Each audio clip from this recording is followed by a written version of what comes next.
સુરતમાં પોક્સોમાં વોન્ટેડ આરોપીની ધરપકડ થઈ છે। ઉત્તર પ્રદેશના હસનપુરથી આરોપી પકડાયો છે। પોલીસે રિક્ષા ચાલક બની આરોપીની ધરપકડ કરી હતી। 1 મહિનાથી આરોપી ફરાર હતો।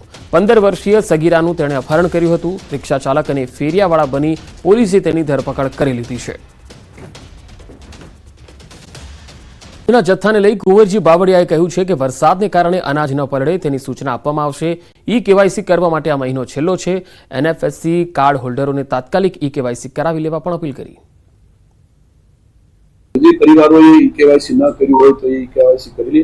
આ ભારત સરકારની ગાઈડલાઈન પ્રમાણે અને કાર્ડ ધારકની સલામતી માટે અને ક્યાંક ક્યાંક નાની મોટી ગેરરીતિઓ ધ્યાન પર આવે છે, એ ન થાય અને કાર્ડ હોલ્ડરને પૂરતો જથ્થો મળી રહે એ માટે કાર્ડ હોલ્ડરોએ પણ ઈ-કેવાયસી કરાવી લેવું ફરજિયાત છે। નહીં કરાવે તો આવતા મહિનાથી એમને પણ આ જથ્થા માટે જેટલા ઈ-કેવાયસી કર્યું છે એમને જથ્થો મળશે।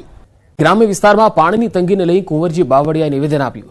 રૂડા વિસ્તારમાં આવતા ગ્રામ્ય વિસ્તારોમાં પાણીના પ્રશ્નોને લઈ અધિકારીઓ સાથે બેઠક કરીશું। તેમણે કહ્યું છે કે પાણી માટે શું વધુ આયોજન કરી શકાય તે માટેની ચર્ચા થશે।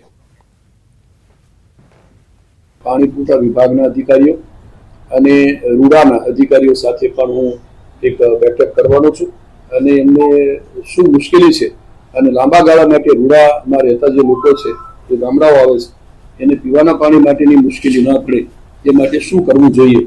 નગરના લુણાવાડા તાલુકાના ખેડૂતોને પાક લેવા માટે પાણીની સમસ્યા ઊભી થઈ છે। સોનેલા ગામે આવેલ કડાણા ડેમની કોલિયા સબ માઇનોર કેનાલમાં ભૂમાફિયાઓએ પુરાણ કરી બાંધકામ કરી દીધું હોવાનો ખેડૂતોનો આરોપ છે। કેનાલ પર સોસાયટી, શોપિંગ સેન્ટર સહિતના પાકા બાંધકામ કરી દેતા જમીન પરથી કેનાલ ગાયબ જ થઈ ગઈ, જેના કારણે ખેડૂતોને સિંચાઈનું પાણી નથી મળી રહ્યું। છેલ્લા 15-20 વર્ષથી ભૂમાફિયાઓ દ્વારા દબાણ કર્યું હોવાનું સામે આવ્યું। સિંચાઈ વિભાગના અધિકારીઓએ બાંધકામ કરતા બિલ્ડરોને માત્ર નોટિસ આપીને સંતોષ માની લીધો, ત્યારે સિંચાઈ વિભાગના અધિકારીઓ કોઈ કાર્યવાહી કરવામાં ન આવતા સ્થાનિક ખેડૂતો હવે સવાલ ઉઠાવી રહ્યા છે। અનેક રજૂઆત છતાં કોઈ જ કાર્યવાહી થઈ નથી। આગામી દિવસોમાં ઉગ્ર આંદોલનની સ્થાનિકોએ ચીમકી આપી। 15-20 વર્ષથી ભૂમાફિયાઓએ જમીનોનું દબાણ કરી એની ઉપર બાંધકામ કરી દીધું છે। ત્યાં હાલ કેનાલનું અસ્તિત્વ જ નથી, જેથી ખેડૂતોને પાણી મળતું નથી। કેનાલની બંને બાજુ જે છે એ ભૂમાફિયાઓ દ્વારા શું છે કે દુકાન અને રહેઠાણનો જે છે એ દબાણ કરવામાં આવેલું છે। દબાણો દૂર કરવા તો પહેલા તો અરજીઓ આપી, કેટલી અરજી આપી। માળિયા ગામ છે, દલુખડિયા ગામ છે, મોટા સોનેલા ગામ છે, આ ગામોમાં પાણી જે છે એ આવતું જ નથી। દબાણ હટાવવાની જગ્યાએ ભૂંગળા ઉપર નાખે અને પાણી નીચે જાય, એટલે પાણીનો ગમે તેટલો ફોર્સ આવે તો પાણી ઉપર ચડતું નથી। મેઇન પ્રોબ્લેમ ભૂંગળાનો છે। ભૂંગળા નીચે નાખે તો જ પાણી ઉપર આવે અને દબાણ હટાવે તો।